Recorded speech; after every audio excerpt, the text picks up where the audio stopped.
Thank you for joining me today. Anxiety disorder. Anxiety disorder are the most common psychiatric disorders and are characterized by excessive fear, worries, and its related behavior disturbance that causes clinically significant distress or impairment. Fear is an emotional response to an immediate threat, where anxiety is anticipated of a future threat. Fear is a real or participated danger.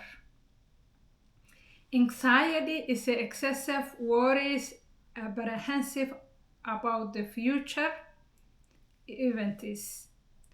Normal anxiety is adaptable.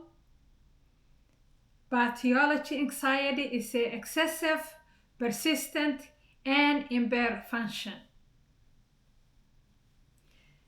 There is a different anxiety diagnosis and anxiety disorders. General anxiety disorder is excessive anxiety, worry that occurs more than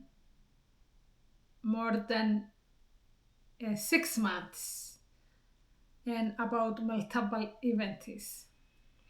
The associated symptoms of anxiety disorder include worries, difficulty to control worries, anxiety, tense, muscle tense. People who have a general anxiety, they have impulsive control, they shake, they will tell you that they cannot breathe, they cannot move their hands, they just shake and concentrate. It's hard for them to concentrate. They have a difficulty getting off this anxiety or shaking the symptoms. They are irritable, they are fatigued, they have a fatigue symptoms, they are restless, they have a sleep disturbance. Clinical features include chronic worries, difficulty relaxing, frequency reassurance seeking, somatic complaints of pain, and paralyzed. They say, I am paralyzed, I can't move my arms, I can't move my hands. Functional impairment. It's hard for them to work, it's hard for them to study, it's hard for them to have a meaningful relationship. There is also panic attacks or panic disorders. Panic disorders is a recurrent, unexpected panic attacks with at least a month. It is persistent and concerns about future attack of panic. It's maladaptive behavior changes. There is also panic attack symptoms, and those panic attack symptoms include a abrupt onset and peaks within a minute. It is panic attack. Person who experience a panic attack, they have symptoms of sweating, trembling, and steadiness, short of breath. They complain of short of breath. They complain of heart palpitation, chest tightening, paralyzed. They will tell you, I am paralyzed, feeling of choking, They have that feeling of choking, fear of losing control. I am going crazy, that's what they will say. Chest pain, as we talked about. They have hot flashes, chilly. They will say, I'm coldy, I am hot, I am shaking. That's what they will express. Desensitization or depersonalization. Aganophobia is type of anxiety, is persistent fear of a situation where escape may be difficult. So close areas like public transportation, like crowded areas, like open space areas, enclosed space, standing in a line, being outside alone, and it lasts 6 months or more. Patients frequently avoid leaving home. There is also social phobia or anxiety, social anxiety, and is marked with a fear of social situation involving possible scrutiny. They are scared of people are judging them, mocking them, and the example of social phobia include public speaking, eating in public, meeting in strangers, performing before others, and it lasts 6 months or more. Patients recognize that the fear, excessive thoughts, insight may be very different. There is a special phobia and is excessive fear of a specific object or situation. Common types include common specific phobia is again maybe there's snakes, horses, type of animal. So they are scared of animal. There is a fear of heights, fear of airplanes, fear of cars, fear of flying, fear of injection, fear of blood, fear of storm or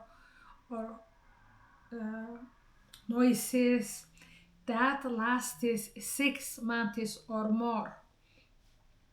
There is a separation anxiety disorders, and separation anxiety disorders mostly happens in the children, but there is also teenagers and adult, depending on the developmental and is inappropriate fear regarding of separating from the attachment features. That the duration vary between children and adult. So the children, it lasts month, 1 month is or more. The definition is 1 month is or more, and adult is it's 6 months or more. There is a selective mutism. Person can speak, but it's difficult to speak because of that fear. Consistent inability to speak in a certain situation despite the speaking normally. They can speak normally. So the specific phobia happens in the population between 7 to 12%. Social anxiety, it is approximately happens 7 to 13% in the general population. Panic attacks is 2 to 4% in general population. General anxiety is between 5 to 7% in general population, and Agoraphobia, it is between 1 to 2%. Women are affected more, twice than men,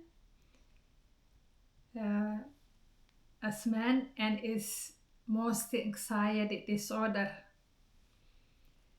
There is a neurobiological involvement with anxiety, and amygdala. Amygdala is the fear center that processes the center. So amygdala involves central fear processing involved with anxiety. It is hyperactivated that contributes to the excessive fear. So amygdala is hyperactivated. So this person is fearing more than usual, and something is not reasonable. It's more than that. Frontal cortex, prefrontal cortex also involved with the anxiety. Frontal cortex regulates emotional response, and it is reduced inhibitor to control the amygdala. So prefrontal cortex controls the anxiety normally. It controls anxiety, it regulates the emotion and says this is normal, this is not normal, this is something simple, you're not supposed to be scared with this. However, in anxiety, when the person feeling all that anxiety, frontal cortex is involved, and it is reduced to control. Its ability to reason and control the fear is limited or reduced. Hippocampus is the process emotional memory. So the hippocampus processes the memory, emotional memory, and it is important in context fear conditions.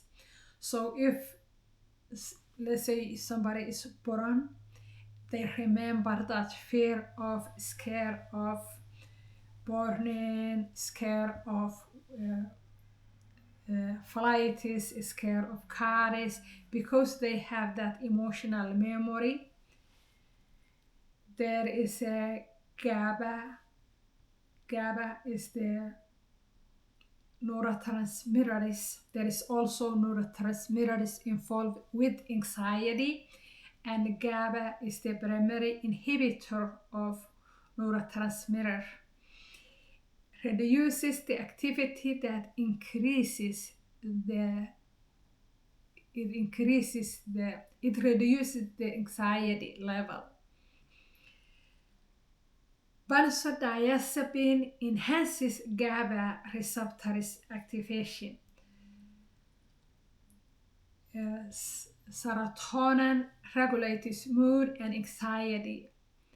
Target of selective serotonin, so SSRIs, treat the anxiety because it has serotonin,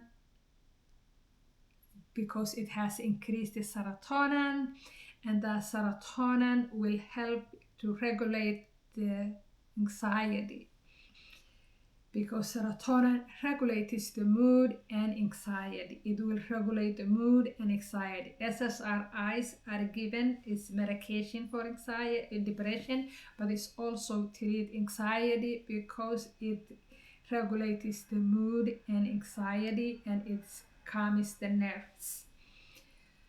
Norepinephrine is also involved. Norepinephrine is the mediator or aromatic symptoms, and increases activity contribute to the panic. Risk factors for developing anxiety include family history. Being female is the risk factors. Children trauma increases the risk of anxiety. Family who have anxiety increase the anxiety. Being female is a risk factor. Chronic stress increases the anxiety. Substance usage increases the anxiety and is the risk factor. Chronic medical illness increase the anxiety and is the risk factor. Personal trait, behavior inhibitor or neuroticism increases the anxiety. There is a differential diagnosis, and the differential diagnosis that involve anxiety include medical causes. There is a medical causes, substance causes, and psychiatric causes, differential diagnosis. Hypothyroidism can cause anxiety disorder. Low blood sugar can cause anxiety disorder. Cardiac rhythm can cause heart palpitation. Cardiac rhythm can cause anxiety disorder. Pulmonary diseases, if you feel short of breath. I have seen people who have COPD, asthma, they are scared of losing oxygen or suffocating, and their anxiety increases. Vestibular disorders increases the anxiety. Vitamin B12 increases the anxiety. Substance uses, there is a different substance uses that can increase the anxiety. Caffeine increases the anxiety. Cocaine increases the anxiety, risk and anxiety. Cannabis also increases the anxiety. Corticoid medication increases the anxiety. Alcohol withdrawal increases the anxiety. Benzodiazepine withdrawal also increases the anxiety. MB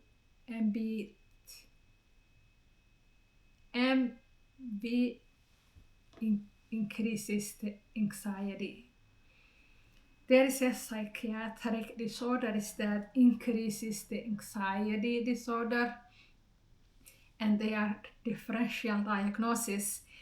Major depression diagnosis increase the anxiety. Bipolar disorder also increase the anxiety. OCD increases the anxiety disorder. PTSD and history of trauma increases the anxiety, and they are differential diagnosis. Illness, anxiety disorder increases the anxiety. So, how do you assess the patient? Psychiatric assessment begins with the history. You want to assess the history of the anxiety. You want to assess the onset of the symptoms, duration of the symptoms, duration of the anxiety, onset of the anxiety, trigger of the anxiety.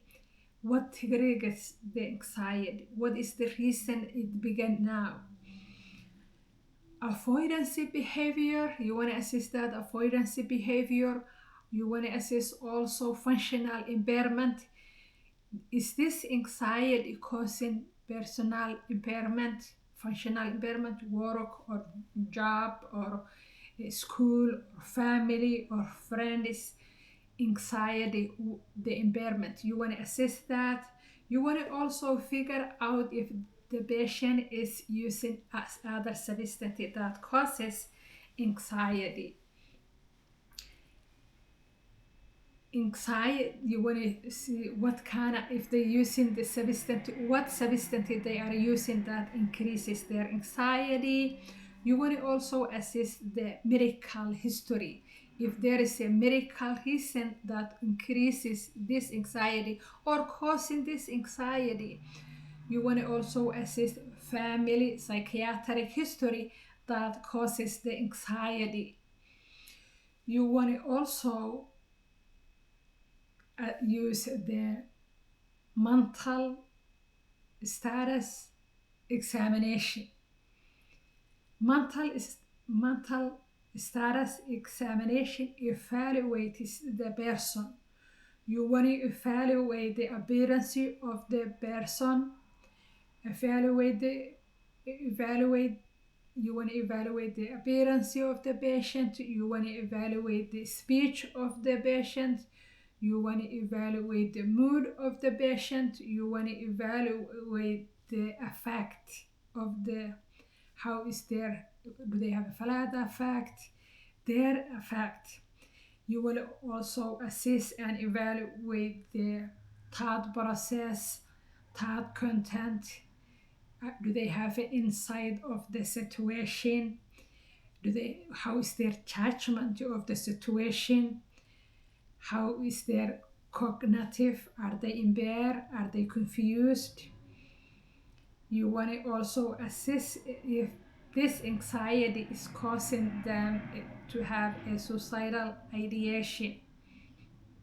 You want to evaluate if they had a previous suicidal ideation, or is this something new. You want to assess the previous attempt, if they have access to lethal means, if they have protective factors that prevent them.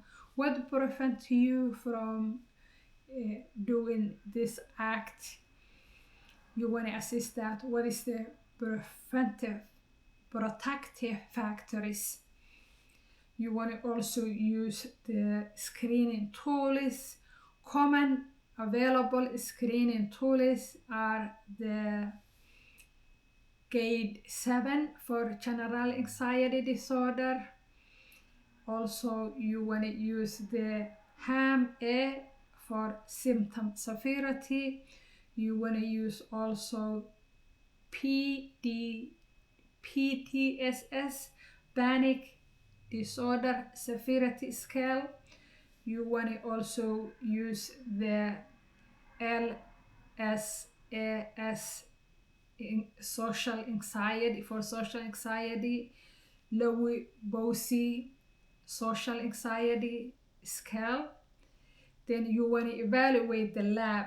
You want to assess the lab for what is causing, what is the behind the anxiety. What is the reason? When you conducting the lab evaluation, you want to figure out what causing it. What is the reason behind the anxiety? Those lab tests should be guided by the history and medical examination of the patient. However, the possible study will be complete blood count. You want to check if the patient has infection. You want to do complete white blood count or complete blood count, comprehensive metabolic panel, thyroid hormone study, vitamin B assessment, folate assessment. You want to check the folate and vitamin B12. People who have alcohol consumption, they have folate deficiency, vitamin B12 deficiency. You want to also test if they are pregnant when indicated, because not everybody is that age to get pregnant. Urine toxicity, you want to check the urine sample to screen to access those drugs that I mentioned before that causes the anxiety. You want to also assess the electrolytes. You want to also assess the heart. EKG, you want to conduct EKG if they are complaining of heart palpitation, chest pain. If they are complaining short of breath, you want to assess the oxygen saturation. If they complaining about the symptoms, you want to figure out if this is the real medical causes. Evidence-based treatment for anxiety include the first line of the medication, which is SSRIs. SSRIs such as Zoloft, fluoxetine. The SSRIs advantage is effective and well studied for anxiety improvement, and it is preferable because of the long-term treatment of the anxiety. However, there is a side effects. Every medication has a side effects, and some of the side effects of the SSRIs include GI upset like nausea, vomiting, abdominal pain, sexual dysfunction, insomnia, or sedation, and it may also increase the anxiety. Some of the side effects of the SSRIs is it increases the anxiety. Also, it's rare, but it has a serotonin syndrome. Second line of treatment is the SNRIs, serotonin norepinephrine reuptake inhibitor. An example of that is duloxetine, venlafaxine are the example of SNRIs. They are useful for general anxiety disorder, panic disorder, chronic pain syndrome. Busbar is indicated for general anxiety disorder. Busbar, and advantage of busbar is no dependency. Patient don't develop dependency and no withdrawal symptoms such as benzodiazepine. So busbar don't have a dependency, patient don't develop dependency, and there is, if you stop that medication, people don't develop withdrawal symptoms. Also, it has a minimum sedation, so person can work, can study, can have an active daily living. However, the disadvantage of the busbar is it has a delay onset. It takes 2 to 4 weeks to be effective, and ineffective for short term or ineffective for acute panic attack, acute anxiety. So for acute anxiety, you want to use benzodiazepine, then you want to switch the patient to either SSRIs or busbar. Benzodiazepine like the Ativan or Valium, it is used short-term relief only. For a severe anxiety disorder, and then it's bridged while the SSRIs or SNRIs are working, because SSRIs and SNRIs takes longer to be effective. So first you want to start both of them.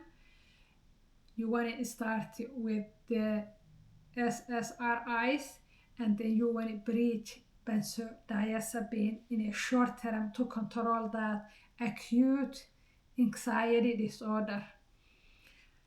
Benzodiazepine has a risk of dependency, tolerance, and cognitive impairment, and fall risk, especially older adults. It has a risk of respiratory depression if benzodiazepine taken with opioids. Person can go coma or even death. So avoid a long-term usage when possible. Other medications that is helpful for anxiety disorder include visceral or propranolol. Visceral is needed for anxiety. It has a sedative and no abuse potential.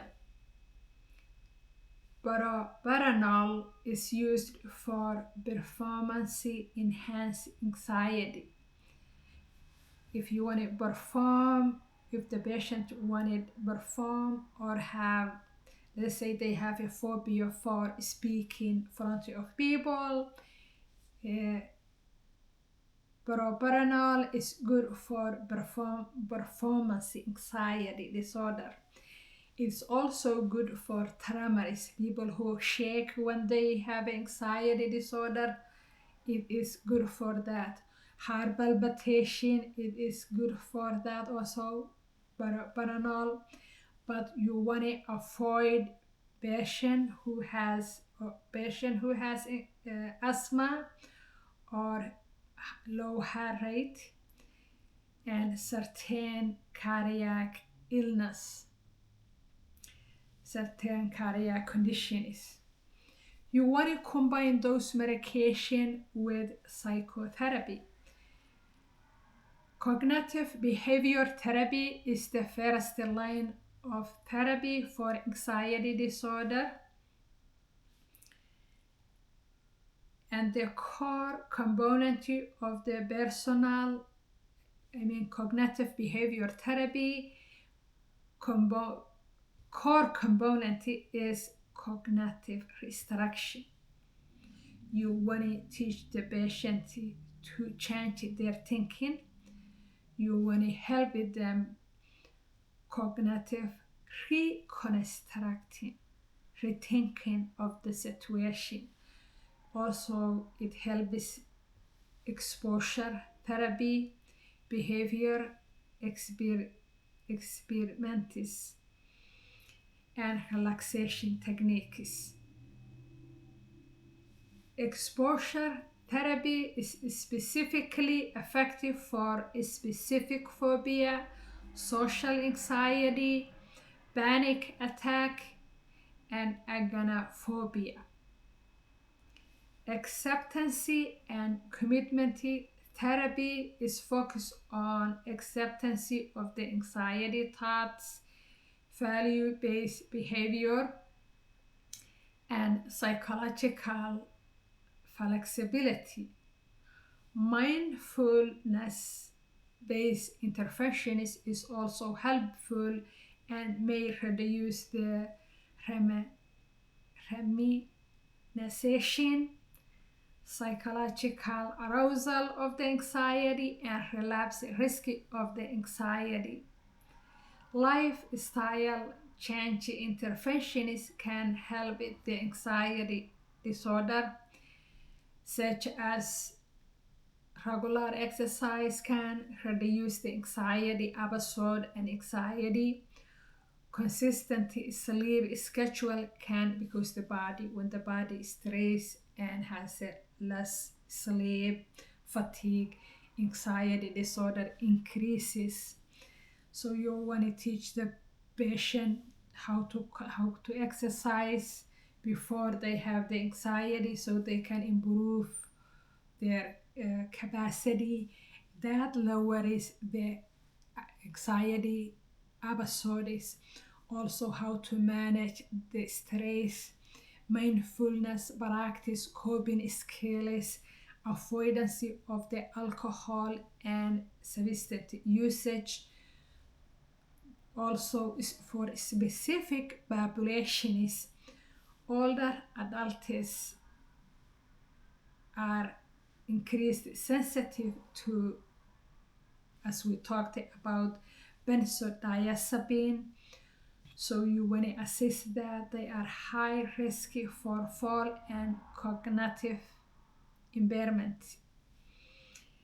So preferable treatment for older adults with anxiety is SSRIs and psychotherapy, cognitive behavior therapy. Pregnant women with anxiety, you have to wait the mother benefits to control the anxiety against the risk of the fetus, because these medications have a risk to the fetus. SSRIs are commonly used when indicated, except paroxetine. Paroxetine is contraindicated for pregnant women. Coordinated care with the obstetrics provider. You want to refer the pregnant women to specialists. For children and teenagers, cognitive behavior therapy is the first line of therapy, because you don't want to start medication with the children. SSRIs may be added for severe symptoms. You want to monitor closely for activation and suicidal ideation, because SSRIs, one of the risks of the SSRIs, it increases suicidal ideation to the children and to the teenagers. So you want to monitor that, and you want to use that medication is only when indicated and only when the anxiety is severe and you cannot control with the cognitive behavior therapy and other psychotherapies. You want to monitor and assist the symptom reduction after the treatment. You want to monitor functional improvement. You want to also monitor medication compliance and adherence. Are they taking the medication as you prescribe them? You want to also assess the side effects. Do they develop side effects? Many people, when they develop side effects, they stop taking the medication and they relapse. You want to also monitor if they are still on that sleep schedule and sleep hygiene. Are they sleeping well? Are they improving? You want to also assess if they are not using substance and they are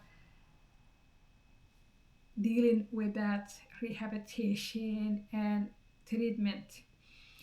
Also, you want to assess suicidal ideation for after the assessment. Suicidal ideation that created by either the medication, antidepressant medication, or anxiety or other substance usage. You want to assess that, because it's a high risk for suicidal ideation. Combine all this, the medication, the maybe medical diagnosis, maybe the other psychiatric illness that they have with the anxiety. So you want to assess that. Typical follow-up is set initially 2 weeks, then 4 weeks, and stable patient can be seen after 1 month, then 3 months, depending on the situation and depending on the patient condition.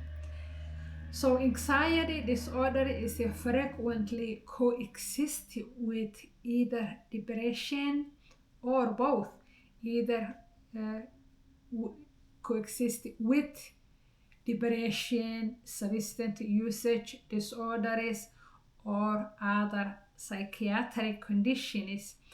Panic attacks are not common. Panic attacks are not common symptoms with panic disorder. They can occur multiple psychiatric conditions. So panic attack is not only panic disorder only, but other conditions such as depression can have a panic attack, bipolar disorder can have a panic attack, other psychiatric conditions can have panic attacks.